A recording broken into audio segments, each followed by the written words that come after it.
Show, nobody will be interested after that. That's true. Here comes a rising star, Melvin Fager III, a.k.a. MF3.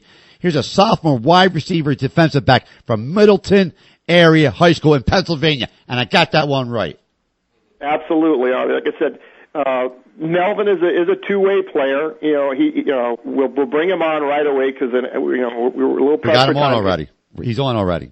Well, Melvin, welcome to the show. Thank you. Thank you for having me. Pleasure to have you, Melvin. Melvin, okay, Dan, you take care of this interview. This is perfect for you. Well, Melvin, why don't you start off by telling us, your physical dimensions, how tall you are, what you weigh, your 40 time, because Artie's really into those numbers. All right, I'm 6 foot, sophomore, 180 pounds. I run a 4.6 40, bench 225, squat 315, 34-inch vertical. Is that good? That's perfect. Now, your school year is over there in Pennsylvania, correct? Yes, sir. We're doing finals right now.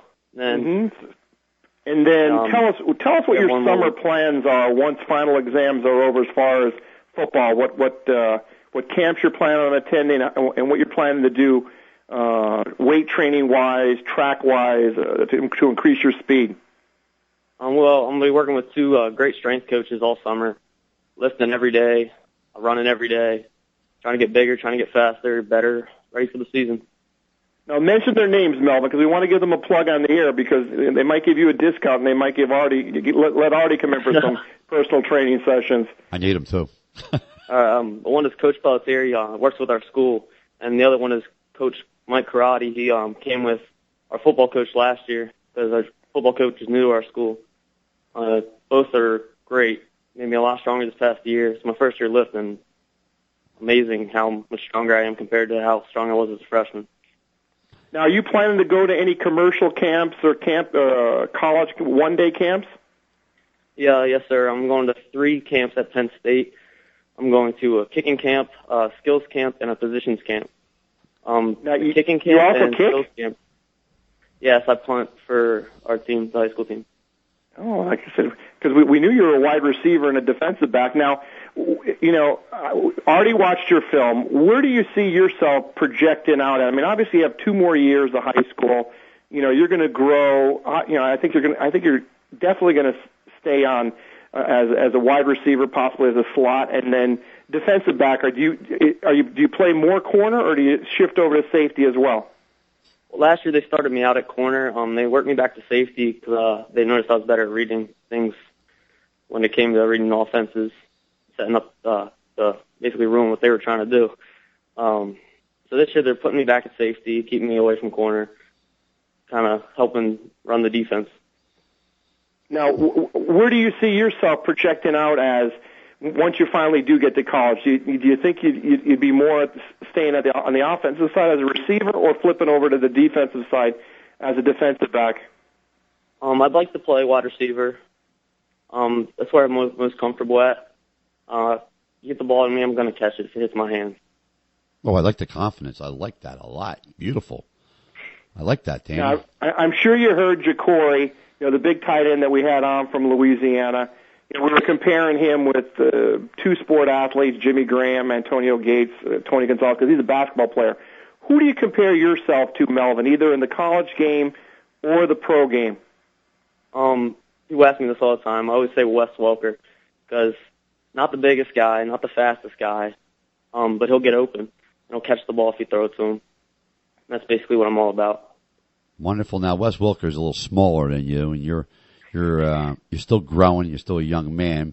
But if you can have a career like Wes Welker, I'm sure the NFL would love to have another Wes Welker in there to a team that likes to throw the ball. And if you want to be a wide receiver and you say you got them great hands, I think that's a great position for you. But also on the other side, with those good hands and reason why in the NFL they have defensive backs because their hands are not that good. That's why they're defensive backs.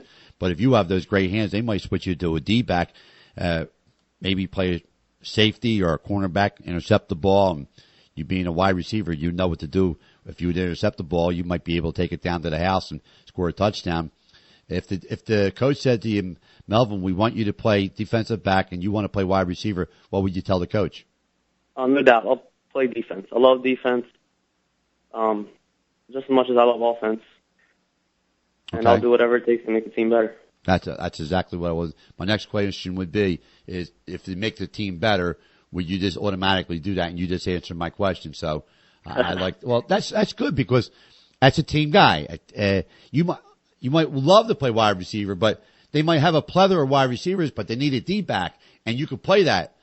And all the time they switch guys up in college. And believe it or not, after college, if you can make the pros, they might switch you back to wide receiver. Who knows what they could be. And you punt the ball. That's a pretty good trio you got going there, Melvin. Thank you, sir. Now, Melvin, why don't you give us an overview of your scholastics? What your grade point average is? School is very important to me. I try to take the classes that are going to prepare me for college the most. I have a 3.5 right now. Nice. I'm trying to maintain that going into my junior year. Very, very nice. It's a 3.5 is an excellent GPA. It's not easy to keep a great GPA and play football. There's so much going on in your life.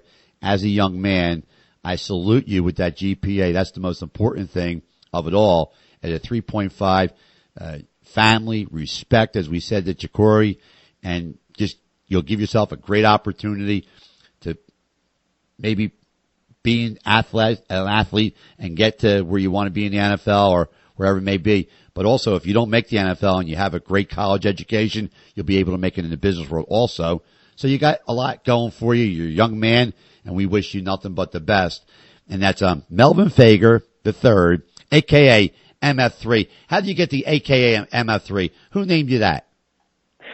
My friends started calling me that after RG3? RG3, yeah. I finally got I'm a that. third, and they threw that in there. Right. Well, that's good. You got a lot of friends that play sports and all? You hang out with the guys? Yeah, it's tough. I mean, we hang out in the weight room, hang out on the practice field, but a lot of time I'm working at school or working at sports. I have my friends in sports, and that's about it. No street corners, no drinking, no drugs, right? No, sir. Oh, good. Glad to hear that. Danny, looks like you booked another winner there. Dan Picca, upper hand promotion, brother. Melvin's a top-notch kid, and we thank you for coming on the show, Melvin. Thank you for having me. Melvin, thank you so much. Now. You take care of yourself, Thank you. and I wish you nothing but a bright future, and God bless you and your family. Thank you. You got it. Bye-bye. Thank you. Right. Bye. Well, these kids are just, you get the top of the top, don't you? You get the cream of the crop. Creme de la creme. Like I said, it makes my job very easy because when you've got a kid like Melvin, who's an honor roll student, that takes care of such a critical element because there's so many kids out there, Artie. I mean, by the hundreds, they add me on Facebook and Twitter, and they are built like Hercules, run like the wind, but again, grade point average, many times suspect, and that automatically sends up alarm bells. And when you've got a kid who's so focused like Melvin Fager III, you just kind of smile and say, you know what, it's going to make it a lot easier because his athletic skills are obviously there, and he's going to play college ball somewhere.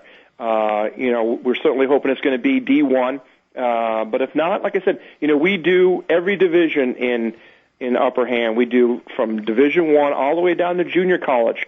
So, like I said, we find kids opportunities just about everywhere. Well, Dan, like we said, that GPA is really important, and a high school education and a college education will take you really far. And when they talk about the GPAs and it's 3.5, which is like an A-, by the way, it's a great GPA for a guy who's playing football and juggling around because usually when you're a great football player, there's a lot of distractions that go along with that, especially in school because, the cheerleaders are there, the girls are there, your guys are hanging out. Come on, we'll do this tonight, we're doing that.